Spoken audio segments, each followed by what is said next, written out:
cazzo, c'è il nome e cognome, Roma, Bologna, Veneto, Meridione, anche internazionali. Poi come sappiamo alcuni stori hanno sbagliato Italia-estero, però come sapete...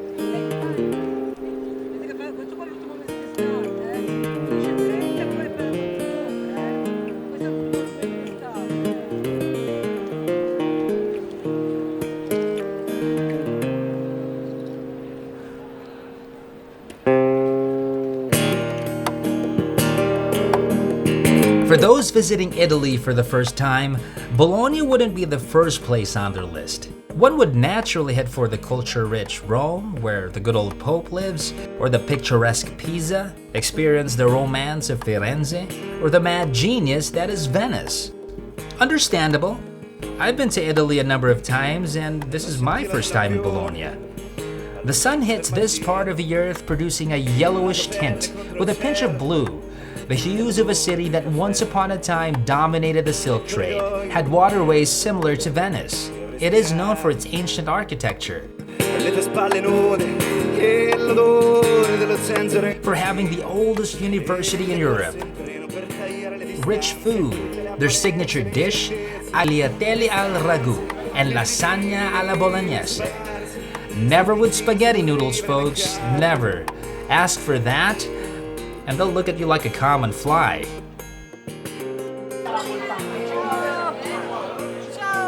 Ciao.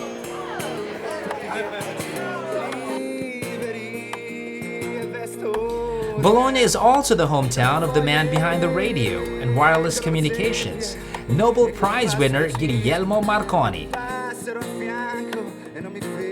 What I like about this city is you'll get closer to local life without losing much of that wanderlust feel when you travel. You'll still feel touristy, yes, but it will feel like you're the only foreigner there. It's that one place in Italy where there's so much to see, where you will probably be the only one around holding a camera. The city is passionate. It's lively and fun.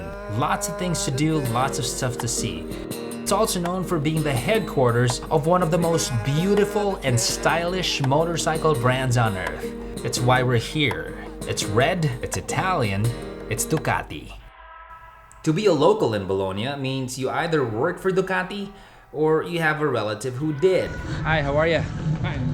So we're gonna go to the Ducati Museum. Yeah, sure. I was born in Borgo Panigale, Okay. 50 years ago, very close to Ducati, and my mother worked for Ducati for many years. The brand contributed much to this town, and we head to their headquarters to check out their museum. Meet Livio Lodi, the curator of Museo Ducati. Interestingly, he doesn't ride, but has worked for the brand for around 2 decades already. I guess you can compare him to someone who loves the opera but can't sing. We have a little chit-chat on the origins of Ducati. I can address you as Mr. Lodi, right? No, just Mr. Lodi is too formal. Okay. My name is Livio, Livio, just call me Livio. Livio, I just want to let you know, Lodi is a very, very popular name in the Philippines, especially in I didn't know this. Especially in 2017. That's how I'll explain to you later on. No, but it's funny. I never heard this story before. Ducati has been synonymous to rich culture, rich heritage, and a lot of people just know, as you mentioned about back while we were on here, just the red bike and the scrambler. Well, first of all, when you think about Ducati, you're always thinking about something that is the meaning of being Italian, red, cool, fashion, as you say. Or the scrambler or the monster or the multistrada, but as I used to say, this is just the edge of the iceberg. Coming here in Bologna and visiting this factory and this museum is an experience that is not just an enjoyable experience, but something that people will appreciate when they come back at home. They can open their garage and they understand they didn't buy just a red bike or a yellow scrambler, you know what I mean. Well, the history of Ducati in Bologna is a kind of history that is doubly connected with another famous man from the town. Okay. We are talking about Guglielmo Marconi, because Marconi has discovered the wireless radio system, and Marconi was the source of inspiration for the 3 Ducati brothers that created the company in 1926. The very first company was nothing more than a small workshop in the center of Bologna with 2 workers and 1 secretary, Oh, producing a small condenser. that's how it started. Yes, and the relationship with Marconi, because it was condensers that could be used inside the radios. Now you have to imagine that when the company was born, they had just 2 workers in a small workshop. So 10 years after, the 2 workers became 7,000. Wow. With not just a condenser, they made cameras, radios, shaver, many other things that were always connected with the world of the electrical production. Now the question is, if they were so good in doing electronic components, radios and this, why they have started to produce motorcycles? Have you ever heard about World War II? Of course. I wasn't born yet though. Never I was born, but the point was that Italy at that time was under the fascist regime. You cannot say no to a dictator, you know what I mean? Otherwise you could be arrested and the factory confiscated. And we paid the consequences of the war.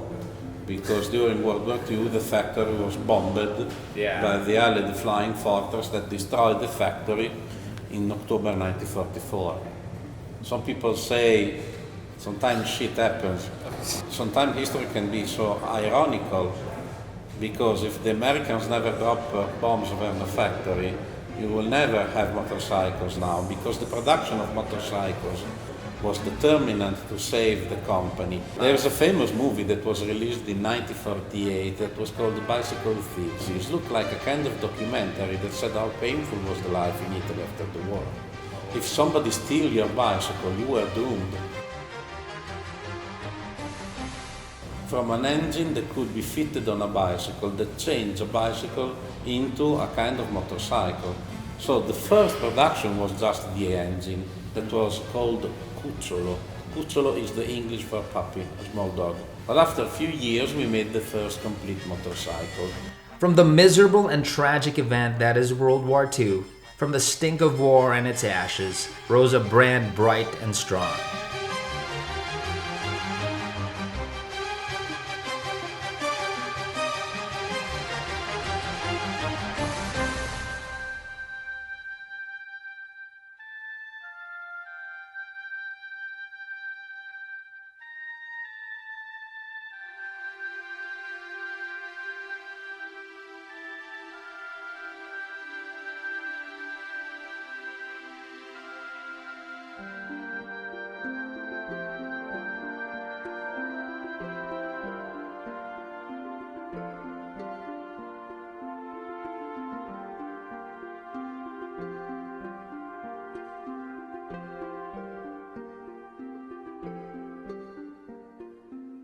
The Ducati Museum is not just about looking at bikes all day.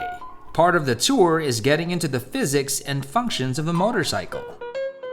You are here, the idea is to verify all the principles. So today you are called to prove, to try some experiment. And now I ask you, when you have to do a curve, what do you do?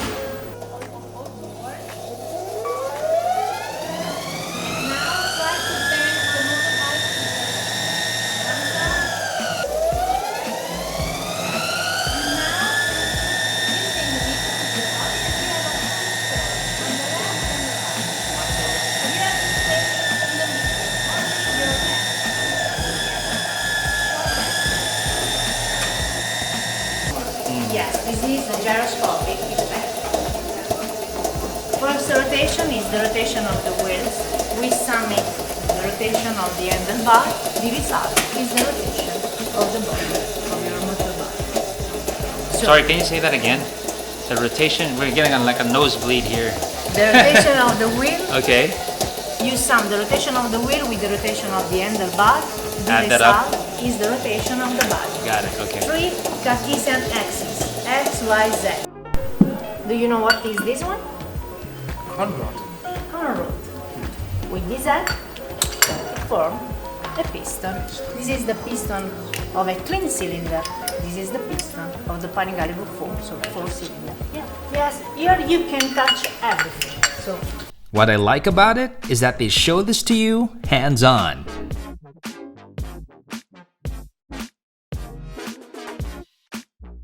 I push you and you begin. Okay. Then you go on and tell us what happened. Okay. Wait. Okay. Are you sure? Are you ready? I'm good. Are you ready? I'm ready. Go. Blank. Stay. So I can imagine you're gonna ask me to go forward, yeah? Okay. Can you do this faster? Yeah. Okay, this is so go. Go. Let's Forward. go. Have to build more speed. Physics, baby. Yeah. More speed. So it's getting faster. Yeah. It's quite fun. Yeah. Inertia I'm used to reduce. going forward, now I'm back.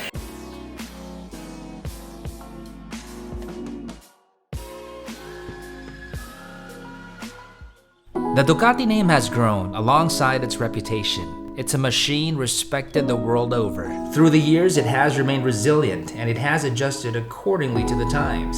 If you have a Ducati, if you love the brand, then a trip to Bologna to experience where it all started is a must.